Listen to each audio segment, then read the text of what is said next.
The story behind the song, Say Their Name. So how did the music for this one start?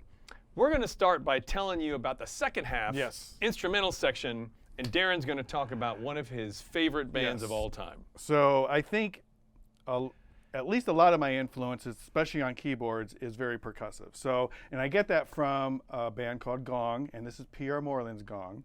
This piece of music in particular, I don't want to say was a complete rip-off part. It was your ode, because you love him so much. It was an ode to him, and it starts with vibes, marimbas, and it has very particular type of drumming that I wanted to incorporate into this record this time.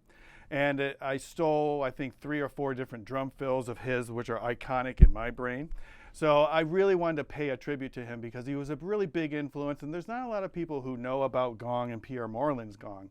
So this is a real tribute to him and that band. So when we started this is one of the pieces, one of the first pieces that we started recording in January, February of 2018.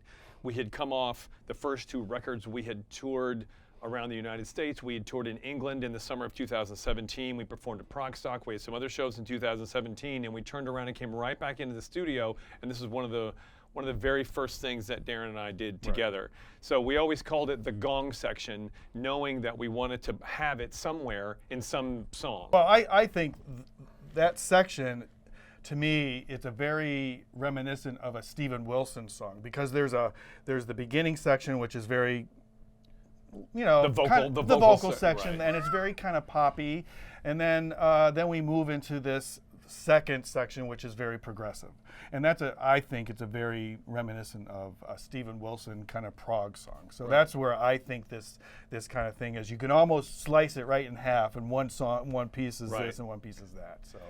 Except we did come back to a final chorus to have a climax.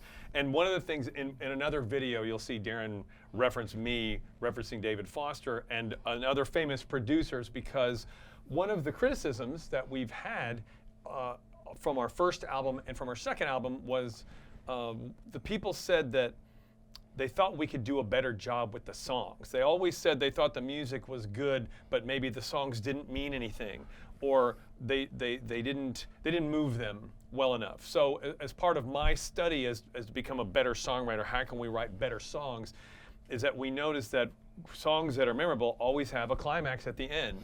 And we didn't want to have another song where we just did a vocal half and an instrumental half. We wanted to bring the vocals back and have it really peak and climax at the end.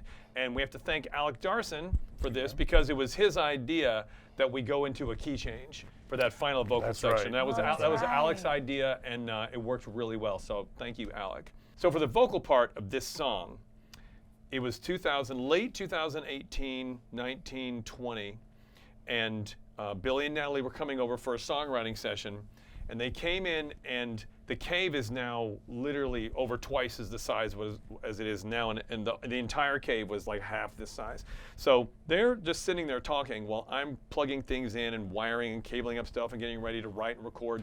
And they were going on and on about this, whatever they were mad about, something either in the news or something political or something was happening, and they were just both so pissed off, and they were ranting and going on. And I go, look, you guys have been talking about the same thing for 20 minutes. I go, you're obviously pissed off about this. Pick up your pens and get the paper and start writing a song about it. And they just went, and they started writing stuff down. I don't think I did that. I think you both did. No, I don't think we did. The face was there. So they stopped talking and started writing, and that's all I cared about. So the subject material became Say Their Name. Say Their Name. Yes. You hear that phrase a lot. There's good reason for it. We're becoming much more aware.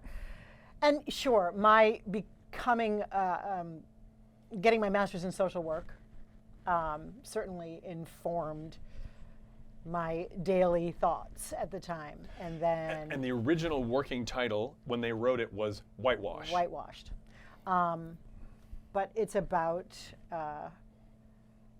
it's about what a lot of this country still struggles with in terms of how we deal with race in it. And what is white privilege? I mean, there are some people who don't understand that. They don't understand the systems behind certain things. So this particular lyric, yes, addresses that. And Say Their Name is also because it's all too easy to forget the people of color who have been murdered at the hands of some very bad apples in law enforcement. Not everybody is. There are a lot of good cops out there too, but let's face it, we've had an epically bad time of it. And so why does a white chick in her 60s want to write about this? Because I feel it's my job, and I should, and I think white people actually should participate more in these conversations. And that's the song, Say Their Name.